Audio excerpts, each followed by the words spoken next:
Hey y'all, it's Brutal Dan. And it's Banana Chen. Welcome to the Spooky Asian Club. Ooh! Ooh. Spooky Asian Club is your new favorite horror podcast where we slice into the intersections of Asian stories, horror movies, pop culture, and more from our creepy little perspectives. And in this episode, we're talking about the 2002 Japanese film Ju-on, The Grudge, and the 2004 English adaptation, The Grudge. But before we get into that, it's time to get weird. Hey Banana, Hey, Danny. what's spooked you lately? What spooked me lately? Yeah. Well, me and my friends were having a little Lunar New Year get together, and we were just chatting about some spooky stories that have happened in our childhoods. And it got me thinking about a weird thing that's happened in my childhood. Oh? It's a weird one. Um, and I think this is something that happens this is like a pretty common practice. I have two family members who I'm not really related to blood wise. Like Mhm. I never had like any like we're not blood related, but we are spiritually related. And Mhm. so to give a little bit more context, I know this sounds like very strange. On my dad's side, his family, his parents, because he has a pretty big family, they were going through like a rough patch of bad luck, and they had recently had someone pass away in their side of the family. So Mhm. I believe it was like a great grandmother or something like that, but she had passed away. And they were just going through a lot of bad luck. And so they couldn't figure out what it was. They tried everything, and eventually, out of desperation, they go to a psychic. And the psychic says to them, well, it's because your great grandmother is trying to tell you something. And they're just like, well, what do Okay. you want me Yeah. to do? Like, what's going on? And the psychic was like, well, your great grandmother wants to get married. She's fallen in love with someone in the spiritual realm, and she wants to get married to this man who has also passed away pretty recently from another family. My dad's side of the family, they were just like, okay, that's really strange, but sure, we'll go with it. We'll go meet the family. So they meet the family, and they're like, what a coincidence. Our family member, our great grandfather, also passed away, and we're going through a lot of bad luck. And so they went back to the psychic. The psychic was like, okay, I'll arrange a whole ghostly marriage. And so they arranged like a ghost marriage. This is And kind of awesome. yeah. So, um, yeah, after that, they got married. Everything was fine again. Like everything went back to normal. Their bad luck apparently subsided. And I have these two random family members who I'm not blood related to. But you're spiritually related. That makes sense now. Yeah, yeah. Like we don't even share the same last name, so it's like, but I mean, when you're growing up, that's sort of like normal, right? Because you're just Yeah. like, oh, maybe they're like, a distant aunt or like a distant uncle or whatever. But I never thought it was like through a ghost marriage. Ghost marriage, I've never. So you said this is kind of common? Because I've Apparently, never it's kind of common. kind of Yeah. common. Dang. Did they like I mean, like what does a ghost marriage look like? Was there like a ceremony? Like did people dress up? Was it like really quick? The psychic was like, No idea. My dang. dad made it seem like a really big deal. He was just like, you Yeah. cannot tell anyone about this. But I'm telling Oh. everyone on this podcast right now about what happened. Um, but yeah, apparently like it usually happens when it's like a living person. So it's usually a woman who's like a living woman who like marries a ghost. So that's like the weird part. This one is not a living person with a dead person. This is like a two dead people. It's very cute and like honestly, that gives me I guess a little more I don't know, hope or it's kind of cute that you can fall in love in the afterlife, honestly. Like why Yeah. does love have to stop in our mortal one? Right. The only problem is that you have to let other people know, otherwise you can't get married. And you let them know by causing havoc and despair in their life until Right. they reach out to a psychic. Right, exactly. You have to Yeah, make everyone around you miserable until you get what you want. honestly, that's life. Seriously. Yeah. What about Uh, you? What's a spooky thing that's happened to you lately? yeah, I want to talk about a book that I read recently, and it's called Incidents Around the House. And last episode, we saw the presence where you went through this beautiful story through the lens of a ghost. And then we briefly mentioned In a Violent Nature, which is another movie, but this time you're following the footsteps of a slasher. Incidents Around the House, written by Josh Mallerman, who wrote Bird Box, the famous Bird Box that was Ooh. on Netflix. Um, this book is written from the perspective of a child. And the premise is that you know that this child is a little confused because she has her mommy and her daddy, but then she also mentions the other mommy. And that's just kind of how the book starts. And it's such an unnerving innocence that you have, like experiencing it with her, because everything feels not necessarily naive, but everything feels like real because it is real. It's the perspective of this child. But then it's just kind of like teetering on that line of like, is this real? Is she making it up? Like, who is this other mommy? And some of the visuals and things that I was thinking of were like things out of my nightmare. And Josh Rallerman did such a good job of putting the reader into the seat of someone that is like, experiencing the world for the first time sounds kind of intense, but in a non-judgmental way. Like it wasn't a, oh, this entity isn't real or whatever. It's just like, oh yeah, maybe I should listen to other mommy, or maybe I should let her sit at the foot of my bed because she's lonely, or maybe I can tell her to go back in her closet and she will leave me alone. And it's like small things like that that get a little wild. So I don't want to spoil too much, but you kind of follow this family. Of course, there's family trauma, and the mom and dad have internal issues as well. But man, I think I don't know. It's kind of cool that we're getting these media, movies, Mhm. books from different perspectives, whether it's from the ghost or a slasher or a child experiencing spooky things. That is so terrifying. When you first said, "Oh, other mommy," I was like thinking, "Oh, like a throuple." Okay. How fun. Where does this go? How Oh, forward. yeah, the mommy Progressive. is Yeah. it might not that's not a mommy. That's a closet Although, demon. Okay. what if we take these ideas of other mommy, and other mommy is, in this other spiritual realm. And maybe it's a spin-off where the mom and the dad do want a throuple, but they want the third to be in the spiritual realm. Oh, so they're getting threesome married. Yeah, yeah, but two are in the mortal and one is in the spiritual realm. Honestly, I feel like that's pretty terrifying too. Just like if you knew a couple and they were like, "Oh yeah, we're in a throuple, but the other person is dead." Like that's I would be like, "Okay, we have to stop being friends with this person." Like this couple, we have to stop being friends with them. Though, would you Well, stay friends long enough to go to the ceremony?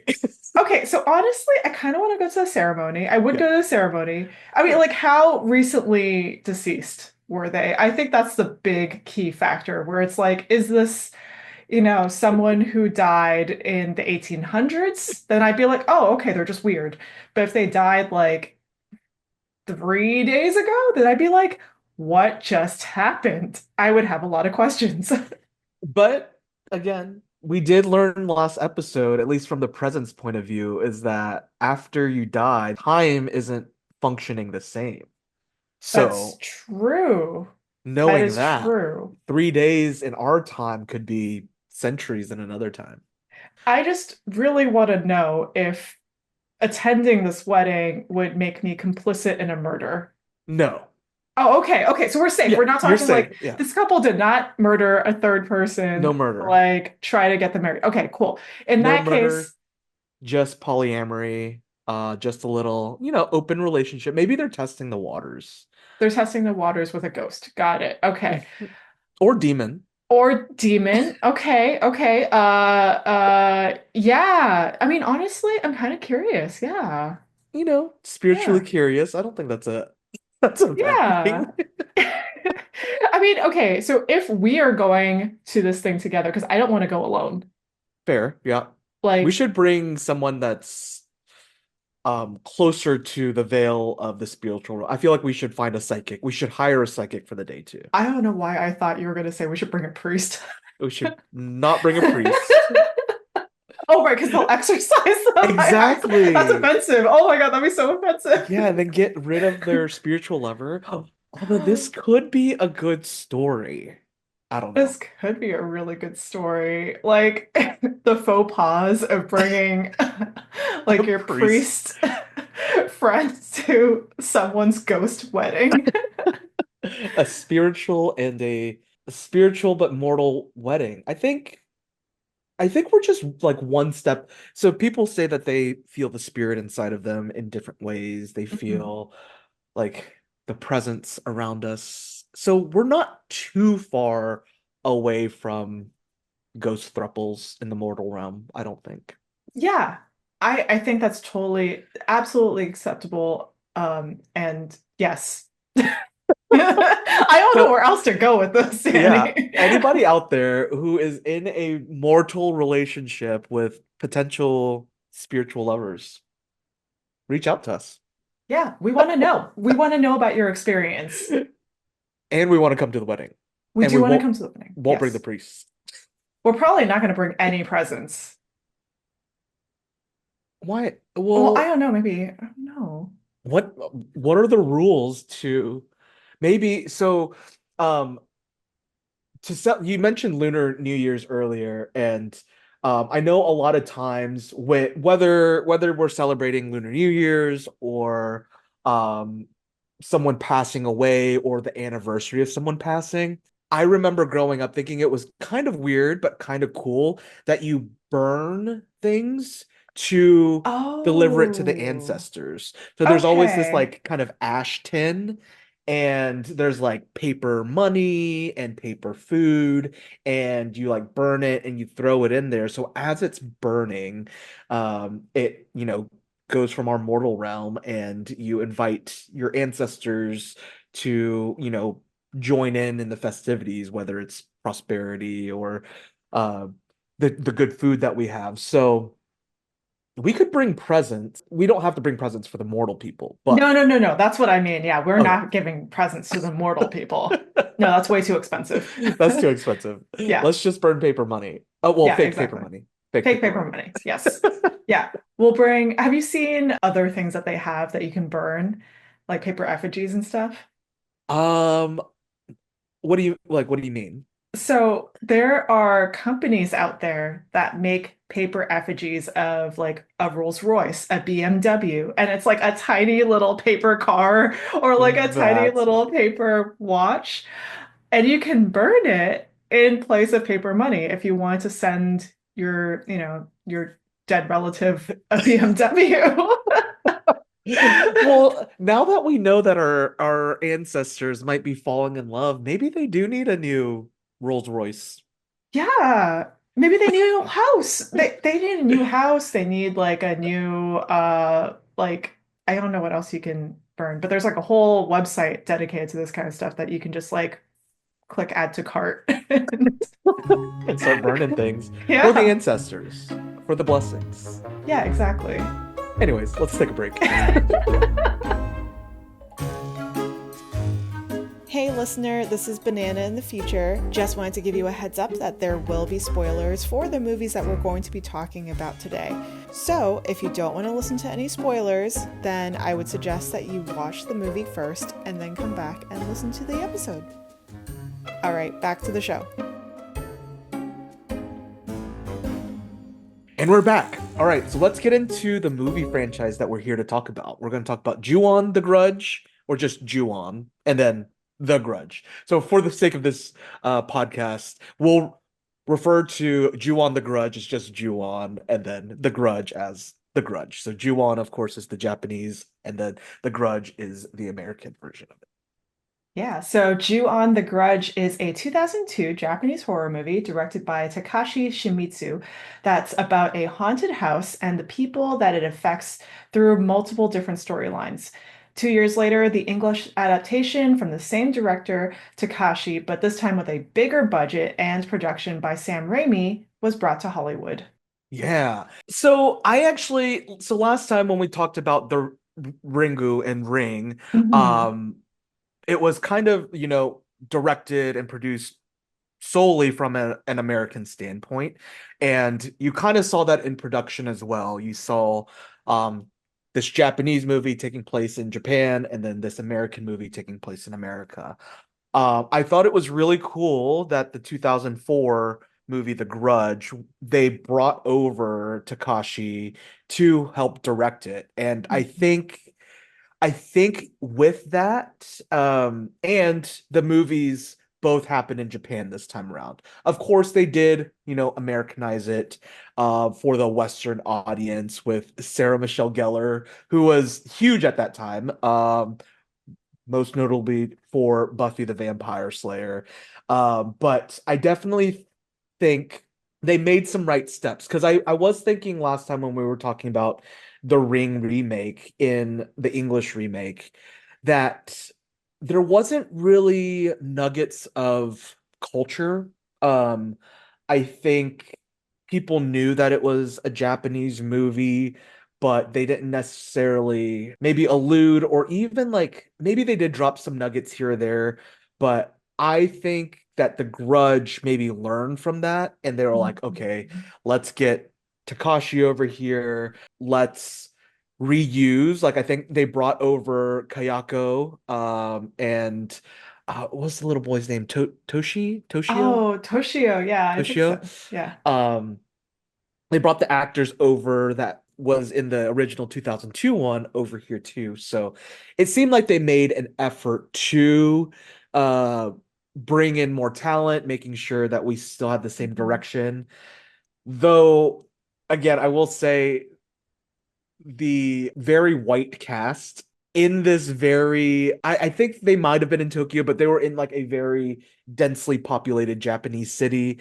And I guess the chances of Sarah Michelle Gellar and all of her white colleagues and people that she ran into kind of took me out of that. But all of that to say was I'm glad that Takashi got to still direct this remake. And I think there was um, I felt more connected. Of course, the setting helped too, but I felt more connected to the original source material. I agree. I think the original was it definitely resonated with me a little bit more. And upon further digging, because I was like going through Reddit on, just the Ju-on franchise as a whole, I saw the shorts that it was based off of. So initially, Shimizu made, these shorts that were just like 6 minutes long. It was like 6 minutes in total. It was two shorts. Oh, The first one was called Katsumi, and then the second one was just 4444444.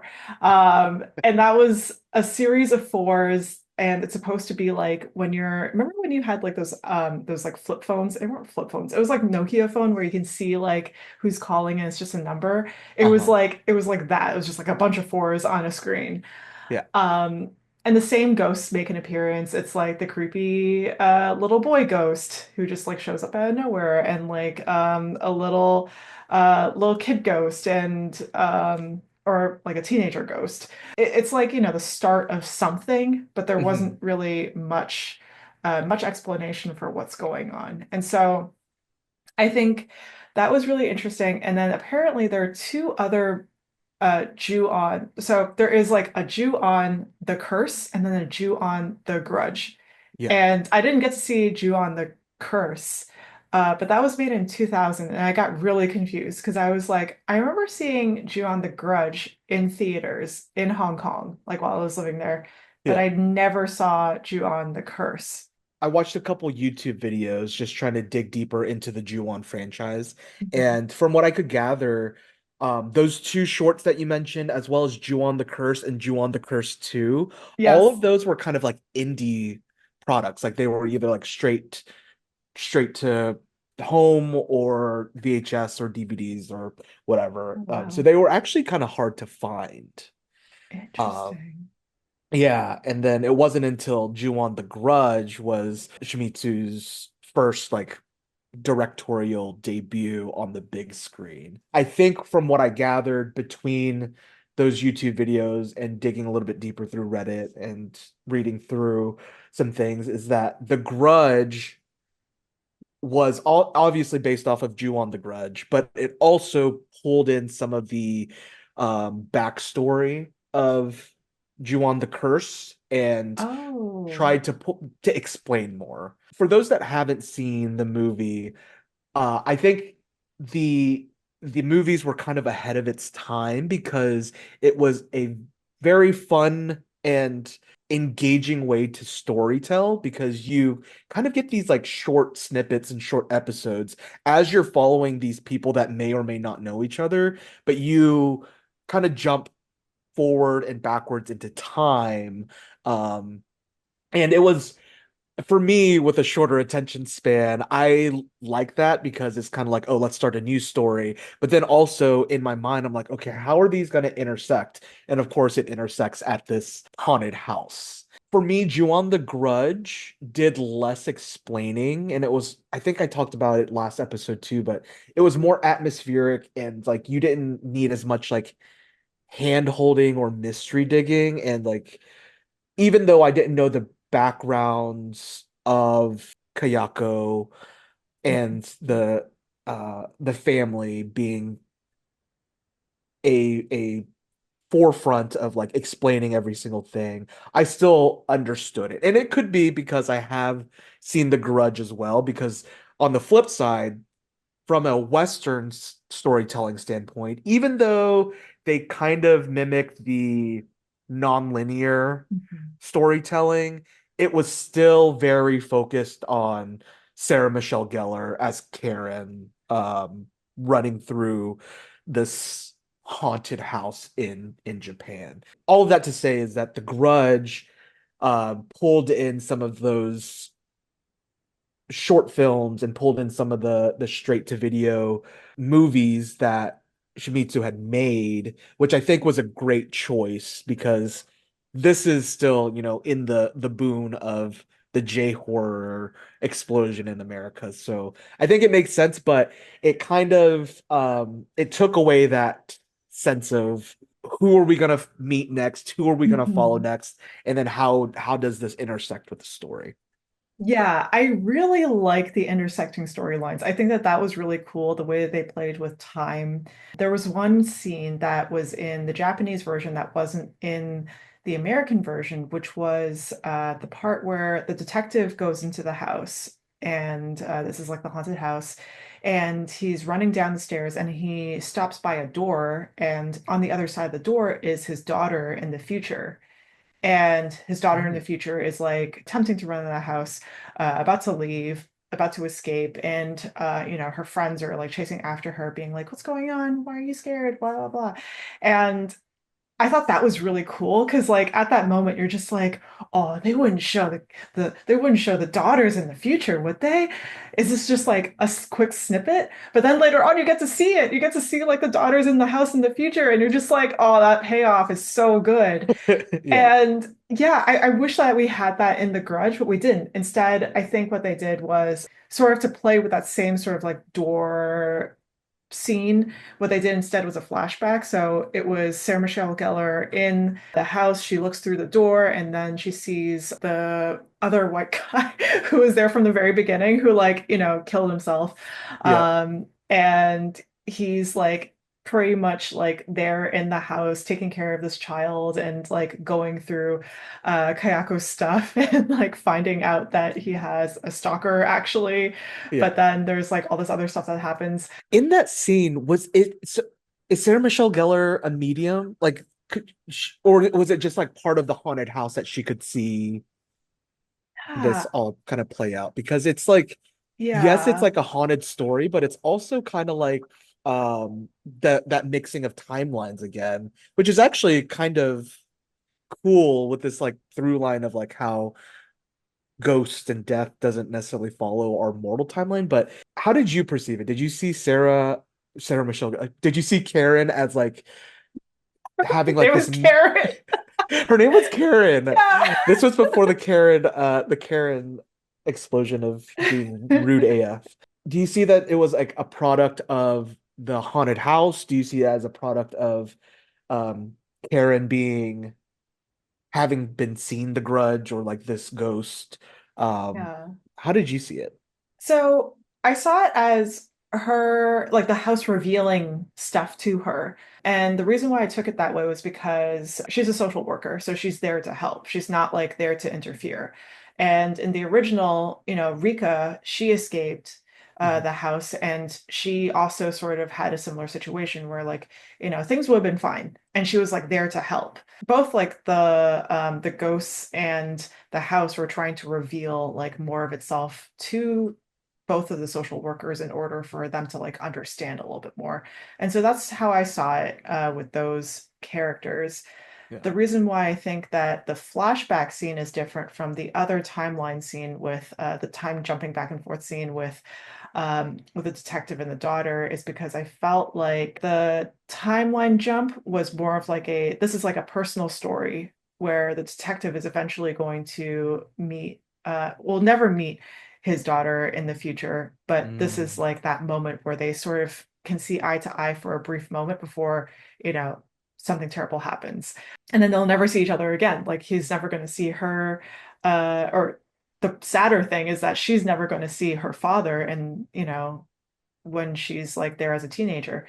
Uh, versus like, Sarah Michelle Gellar seeing this man that she sort of is just like investigating, who has like, she's not like really personally invested in.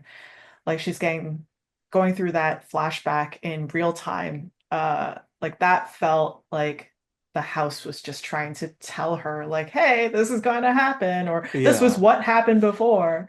So be Yeah. prepared. Yeah. Yeah, that makes sense. And I'm trying not to compare it to The Ring too much. Even though they kind of came out around the same time and play around with a little bit of the same themes, maybe not really. But like I felt for Kayako and Toshio because they were just a byproduct of violence. They were just in the wrong place at the wrong time with a dad who flipped the switch. And I think a lot of this was kind of like a foreshadowing because the movie opens up with that quote, and I have the quote here when it says that kind of explains the whole movie and what you're about to experience. But it says, when someone dies in the grip of a powerful rage, a curse is born. The curse gathers in that place of death, and those who encounter it will be consumed by its fury. So I actually did not think about the fact when you mentioned that like the social workers really were there to help because I was also thinking, how come the grandma kept was surviving, because there's death all around them, but the grandma could see it, but the spirit kind of just left her alone. Yeah, I was thinking about that a little bit too, because there's another scene in Ju-on. There was a social worker who's like wheeling out a grandfather, like a really old man. He had his hands over his eyes and he was like playing with like the ghost boy, Toshio. And no one else can see Toshio except for him. And what I was thinking a little bit, and Danny, please let me know what your thoughts are on this. Yeah. Do you think that people who are closer to death can see like dead people because they are closer to death? Are you asking in our Oh, I timeline meant right in like now? In I the meant like movie? in the movies. Like, do you think? I mean, both actually. Now that you mention it. Yeah. Actually, I didn't put that together, but I think that makes sense. I don't know. I know we just watched The Presence, and we just watched The Ring as well. The Ring, I felt like played with themes of like we talked about like technophobia and stuff. Mhm. This one, like thematically, it felt more like, of course there's family trauma and stuff, but it's like kind of understanding that these children, these, now haunting ghosts, were kind of placed in a a place, like they were born into a very bad situation that Mhm. they really didn't have. They don't have a choice to survive or not. So thinking about it, like they just want someone to hear and see them, Yeah. even in their like gross or scary state of like this like very pale white skin with the long hair, knowing that like this person just wants to play peekaboo with you even when you're, in this cycle or this curse in the afterlife. I think that it does make sense that because you're closer to death, you maybe, I don't know, not just able to talk to them, but maybe you kind of understand that the inevitability, so then you're not scared so that you can interact. Right. Yeah. It's interesting that you brought up presence because we were trying to figure out the ghost rules for that movie. Ghost rules, yeah. And now we're trying to figure out the ghost rules for this franchise. And it's yeah, I think it's really interesting. Like the top, you mentioned trauma, you mentioned, like a lot of these really heavy topics and the need to feel understood even after you've been, like a horrible thing has happened Yeah, to you, right? Like it's just like, how do you convey that to another person or how do you convey that to a living person? I mean, even, as we're talking about these themes, it's like how do you convey something that's happened to you that's been so terrible that like it's just hard to talk about, right? yeah. Um, and so that's really interesting. Actually, I want to know who is your favorite character from both of them? So I know we talked about how iconic Samara and Sadako were from a Western slasher standpoint with all of these horror icons. And I remember Kayako, but I didn't remember how freaking creepy Toshio was. Yeah, the like voice, the like the weird sound. Yeah. And I was thinking about it deeper. It's just that like you always have these like foreboding figures, or you have this look of, let's say, wet long dark hair, but I feel like the Grudge used sound very well, and kind of like it made the afterlife or this haunting even, I guess, even more peculiar, because when the cat noises come out of his mouth, it's weird. And then with Kayako making that like like iconic now guttural like yeah, the Yeah. croaking, it's just like, really, you don't really have horror icons that are known for their sounds or like an association with sound. Like we have 7 Days with Yeah. The Ring, and you have like Freddy's iconic striped sweater, and you have the machete and the hockey mask. But I really liked, specifically, I forgot that it was burned into my memory, but rewatching The Grudge 2004, I didn't realize that it was the scene from Ju-on where one of the characters is in the elevator, and Mhm. it's purposely set so that you can see out Oh, the window, and you just see Toshio just like getting closer and like going farther away, and I was just like, yeah.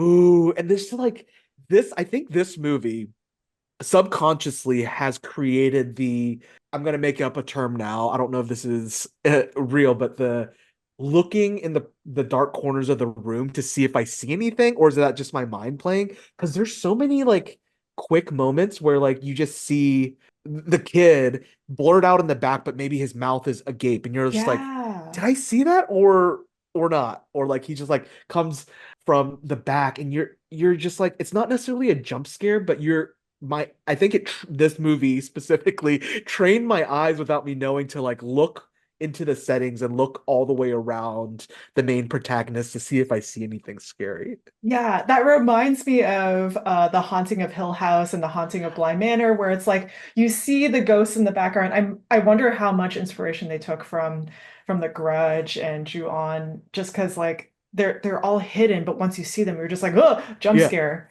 Yeah. Yeah. It's And a that's what makes rewatches even cooler because sometimes you miss it. Like sometimes you're just like, "Ooh, I didn't even see that," but that's right. terrifying. Yeah. Do you have Uh, a favorite character? I do. So, my favorite character, and I thought you were going to say this, but I'm going to bring her up, is Hitomi, who is the sister from the Ju-on movie. Because I felt like she was kind of like us, just like struggling, like in an office. She's like an office girly.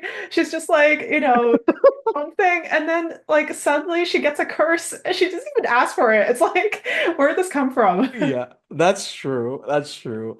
I also made a note of like times where I thought like, oh, this is some kind of lightheartedness in this very haunted movie, but specifically in The Grudge 2004 when the real estate person was showing the house and like the bathtub scene where in this house, there's just a tub of black still water that might be blood or whatever.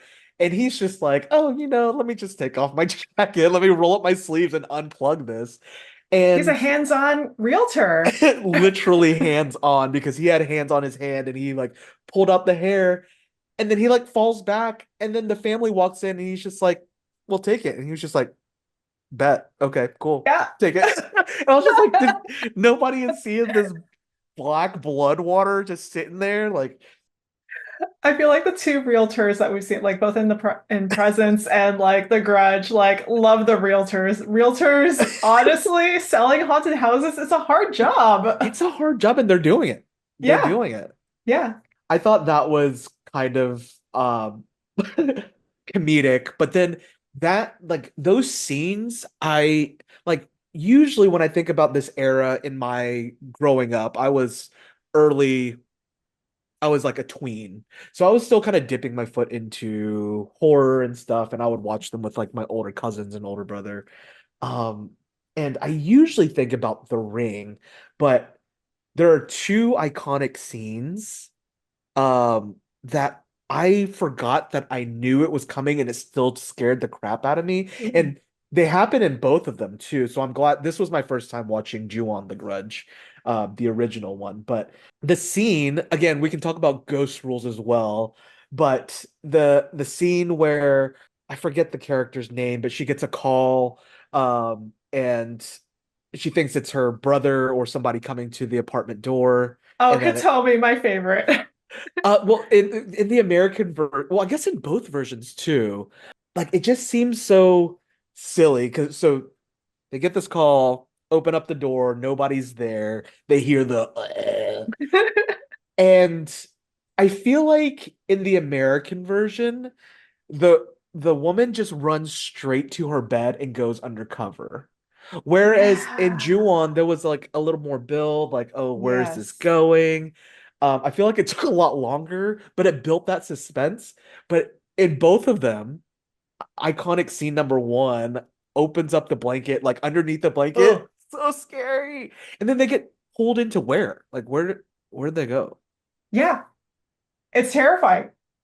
You find out in Grudge too. Oh, you do? Is I it think like a it's nether realm? I think it's Ju-on too. I think you just like you're pulled up into heaven, Oh, essentially. Yeah. that Or sounds heaven peaceful. as in like you just die.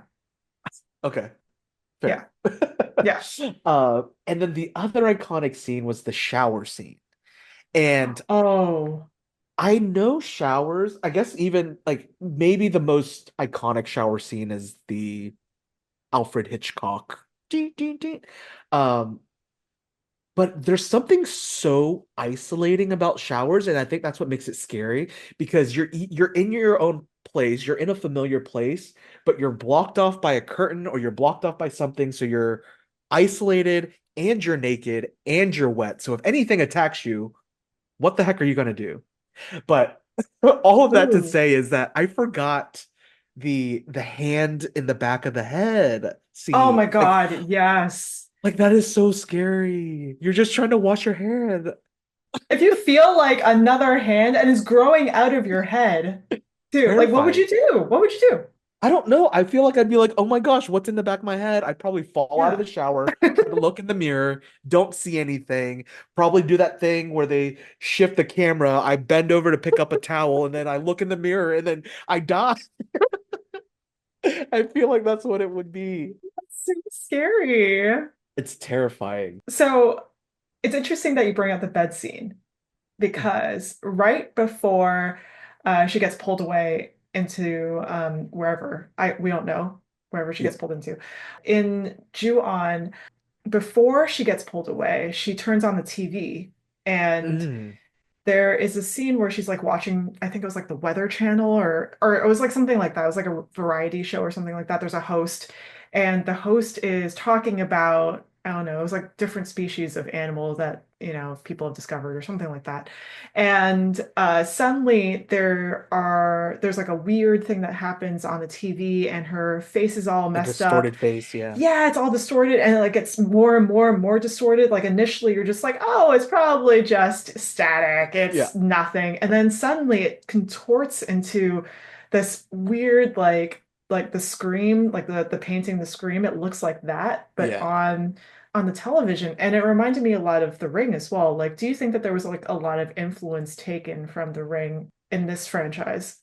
I definitely think there were parallels for sure. And I might be wrong. I would have to double fact check, but I think Shimizu might have had help from the director or like consulting. I don't know if that's Oh. true or not, but specifically about that imagery of distortion of faces. Um, Hmm. I think that's a very powerful visual tool that people can use because it's so like when you see a scribbled out face or a distorted face, it's just immediately unnerving, whether you know them or not, whether it's a glitch on the TV or not. Like it's just like when you look at someone, you kind of expect to see a face. You know where things should be, and when Mhm. they're not, it's just like, oh, that's weird. So I think that's a good just like visual tool of horror is to play around with like how people are being perceived on that end. Yeah, for sure. And it does make me think about like because in I think both Ju-on and The Grudge, there were photographs that were all distorted, like their faces were distorted. There's also this one scene in both movies where same character, the Hitomi character, she's like, she went to a security guard saying like, "Hey, something scary happened in the bathroom, help." Um, and she runs off and tries to get help from the security guard, but the security guard goes off and you can see everything that's happening from a surveillance camera from her perspective. Yeah. And it's just like you get to see all of this stuff, but it's real time. Like this ghostly stuff that's happening on the other side of the camera is like actually happening. So it doesn't feel like an artifact so much as like this is real. Like Uh-huh. this could happen to you right Yeah. now. Yeah. I think in Ju-on The Grudge, Does the security guard get taken, Yes, but but not in the new not the one, American version. the Yeah. remake? Yeah. I thought when I was watching this, I was like, what did that security guard do to be taken other than do his job? Wrong place, wrong time. Wrong place, wrong time. Yeah.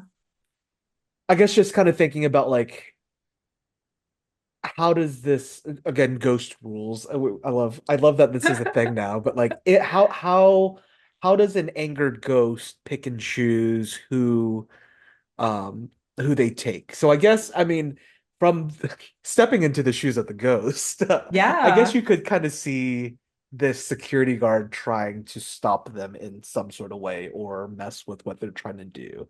So it's kind of like this Mhm. passive versus active thing. So if that ghost knew that this security guard was actively trying to stop this presence, however a mortal would do that, maybe they would take it. But I thought the American version, the English version, I thought it was more in line with how this angry spirit would act, where it Yes. didn't even pay him any mind, and then like that the block coming to the screen and stuff. Yeah, that's interesting that you bring that up because I think one theme that's in the American version that might be kind of obvious, that's not in the Japanese version is misunderstandings between, the white characters and the Japanese characters, right?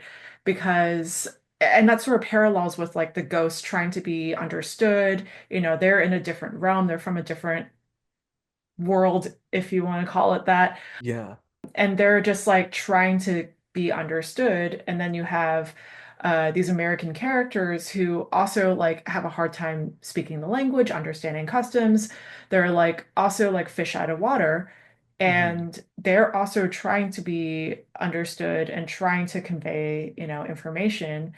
So maybe there are like some parallels there that either the ghost can either relate to, or maybe they're just like, well, no, I'm angry at these American characters because, well, specifically the man who did the murders in the very Yeah. beginning, like maybe he's just mad at all Americans now because of that one guy.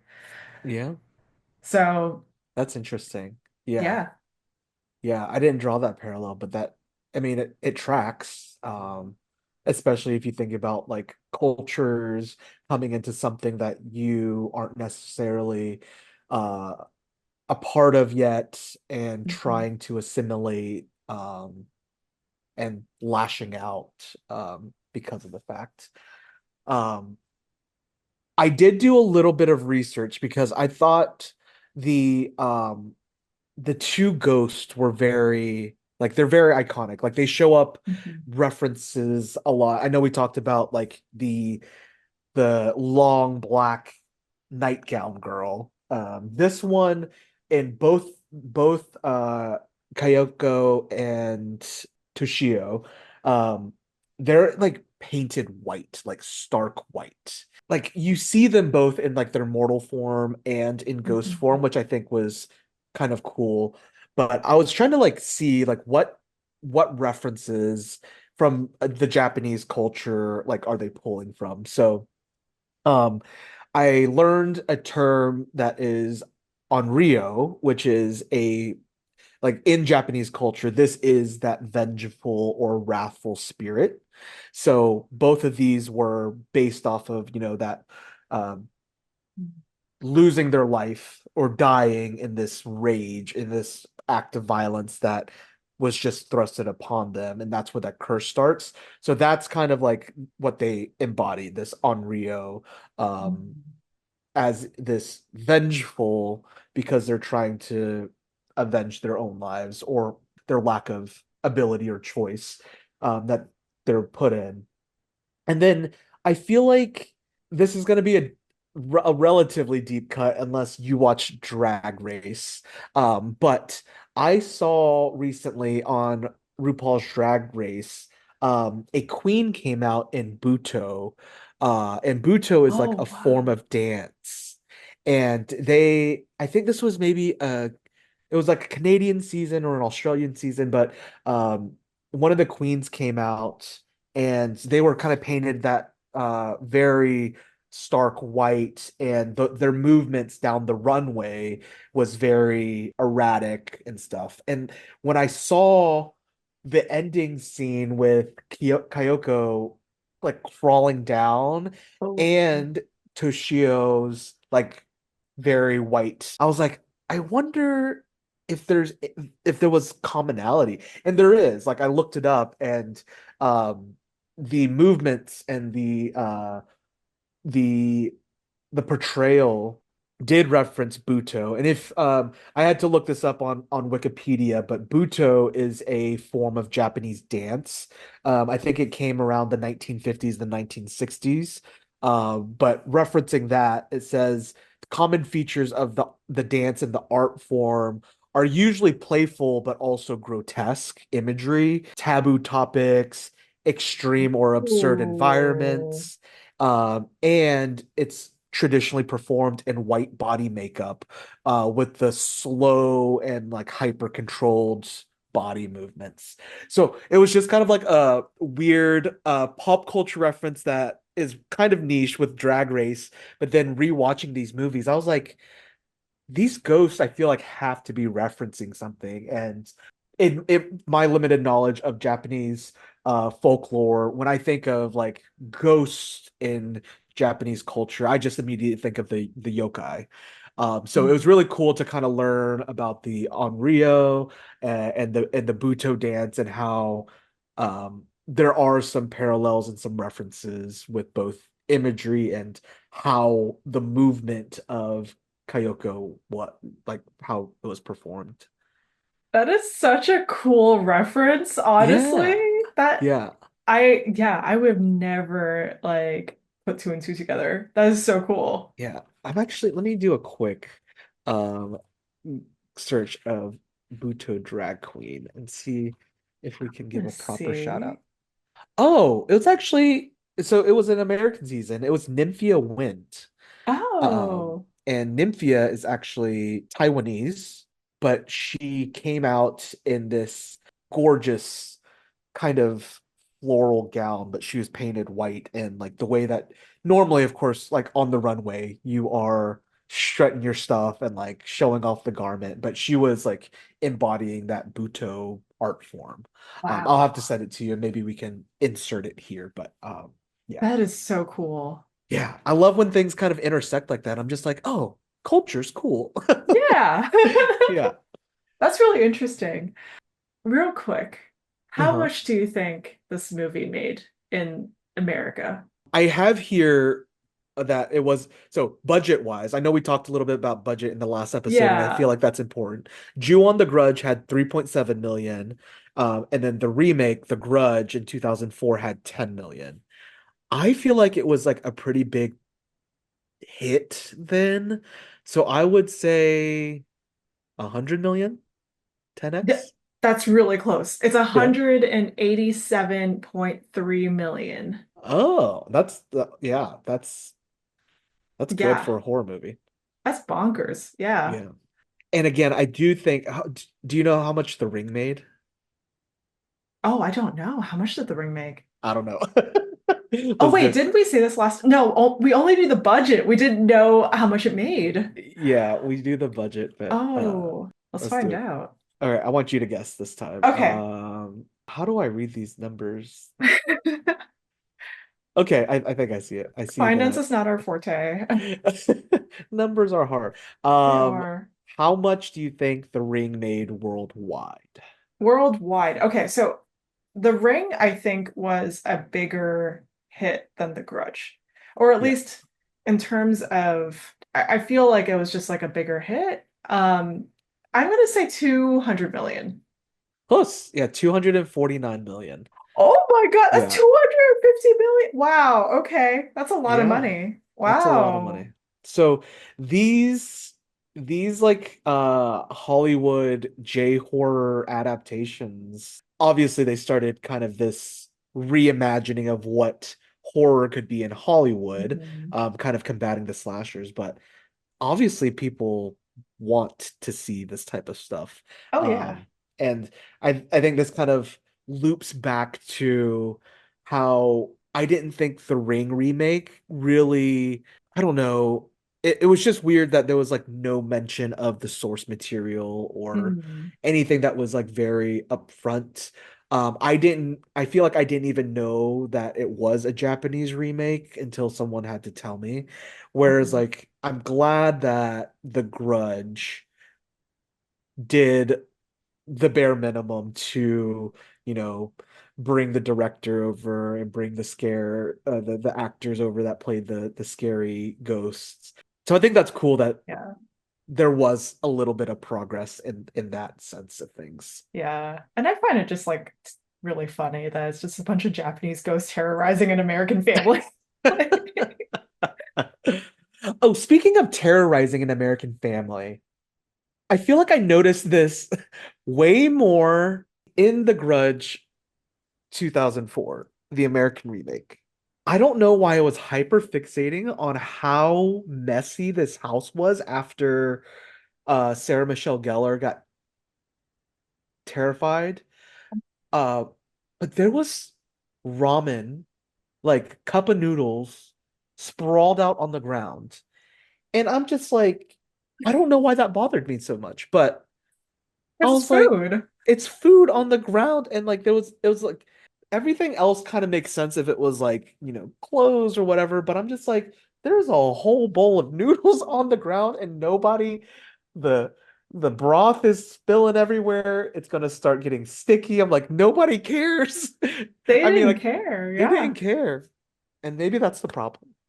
Maybe that's why they were getting haunted. It's because they spilled ramen all over the floor, didn't bother to clean it up. The house is like, you cannot disrespect this house like that. Yeah. And on that note, let's take a break.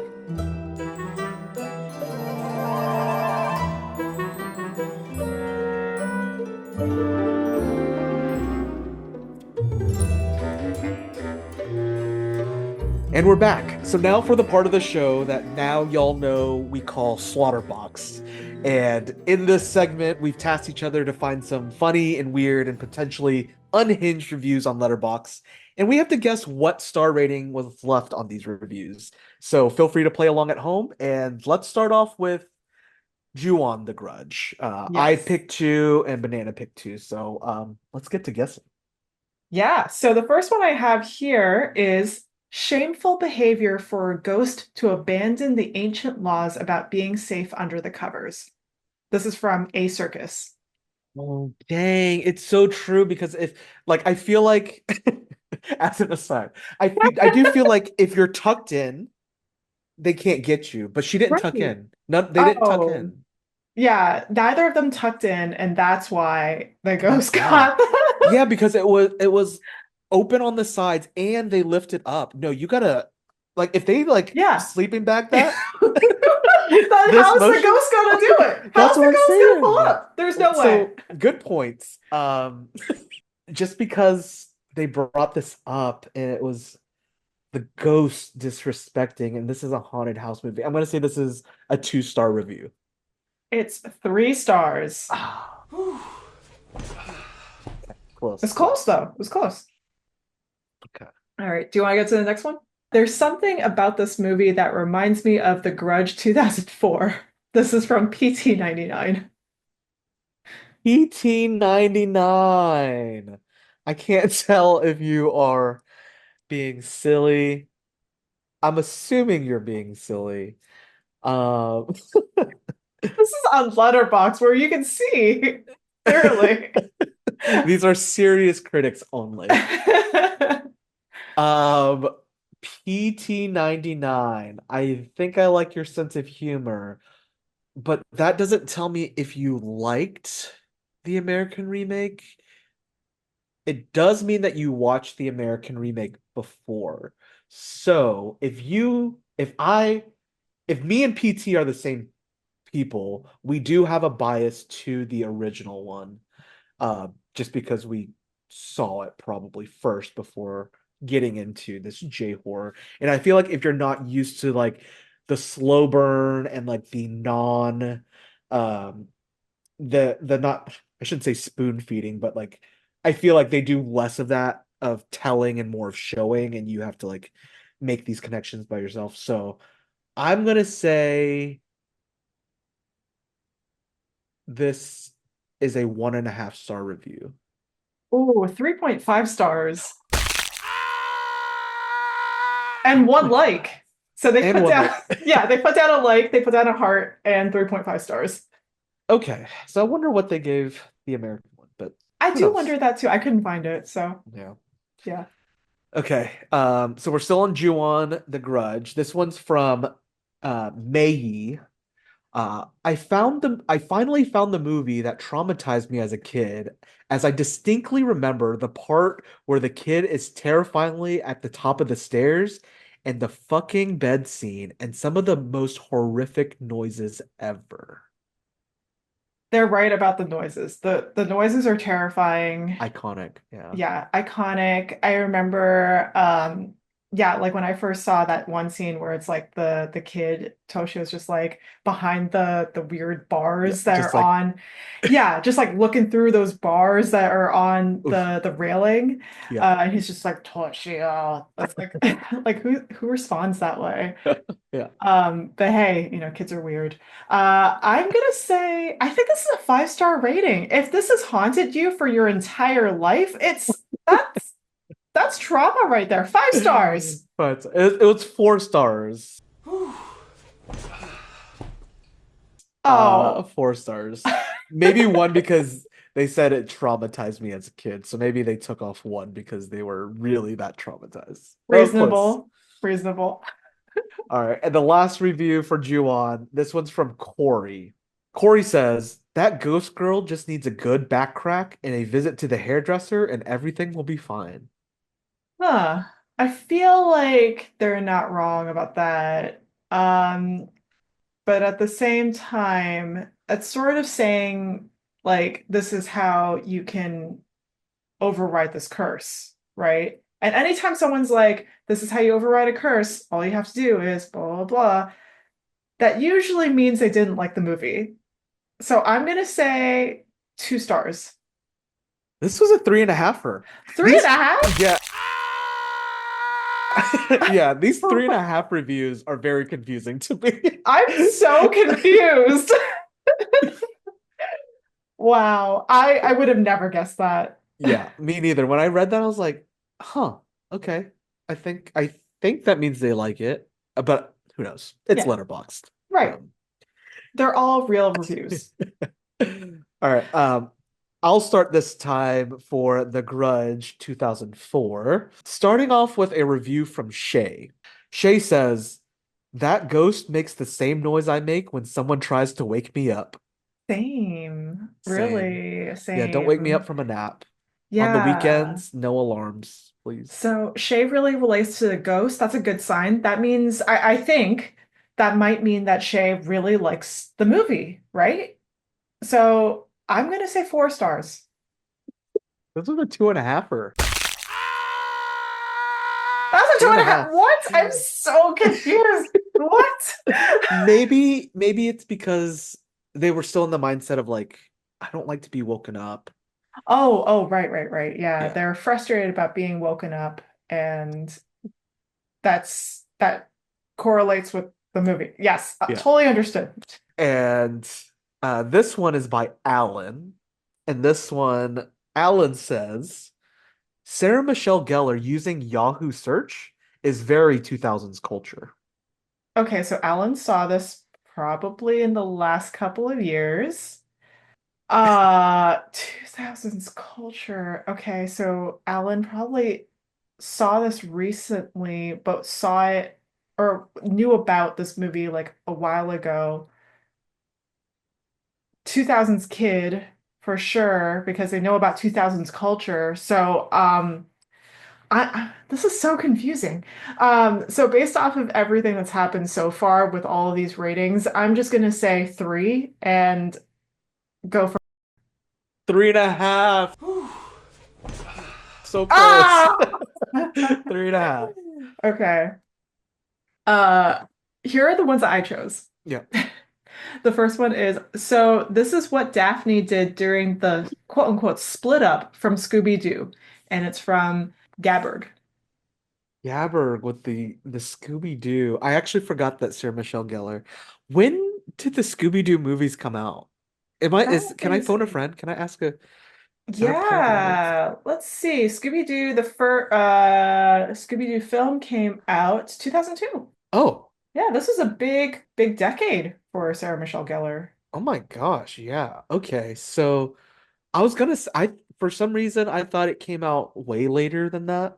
Like I thought it would have came out like 2008 and The Grudge came out in 2004. So I am going to say that with a Scooby-Doo reference focused on Sarah Michelle Gellar. I don't think she was really known for Daphne, so I can't tell if this is a read or not. So I think he's saying that she's getting away from that role. So I'm gonna say that this is the iconic 3.5 star review. It's 2.5. 2.5. Dang it. So maybe they liked Daphne as or Sarah as Daphne. Maybe, maybe. They're just sad about the split up from Scooby-Doo. The next one is from Odd, and there are three emojis that were used in their name. It was like a wing, a heart, and then a wing. Very 2000s culture. Oh yeah. The real estate agent just did not give a fuck. True. That was one of my favorite parts of the movie. Love him. I'm gonna say that's a solid 4-star review. Okay, this was actually very confusing. This is 2.5. Dang it. I guess they didn't appreciate the real estate agent as much as I did. Yeah, we all appreciate that real estate agent. Real estate agents in horror movies are the best, honestly. I just thought it was so funny that like he took off his jacket, he like folded it nicely, he rolled up his sleeves, splashed this handful of hair from this tub Yeah. after being grabbed all over him. Person walks in behind him was like, "We'll take it." He's like, "Take it." Yeah, all good. That poor man, honestly, he wanted to make a sale and he You came out of it unscathed, to be honest. true. True. So, oh, so speaking of ghost rules, Uh-huh. I mean, he came out of it alive. The security guard came out of it alive. What do they have in common? They're just hardworking individuals that don't There you fuck with the go. dead. There you go. That's how you don't get killed in a haunted house movie. It's just Exactly. stay in your lane and Yeah. do what you Do need your to do. job. Do your job. Go home to your wife and kids Go and home. call it a Yep. That's all you day. need to do. Thanks for listening to this episode of Spooky Asian Club. Don't forget to like, rate, and subscribe, and maybe share this with a vengeful ghost you might know. And until next time, stay in your lane, tuck yourself under the covers, and don't go into any haunted houses. Bye. Bye. This episode of Spooky Asian Club was edited by Marcus Mays. Music was provided by Artlist. Spooky Asian Club's logo was designed by Andy Crisp, and the sustained life of this podcast is made possible from our creepy little Patreon members and listeners like you.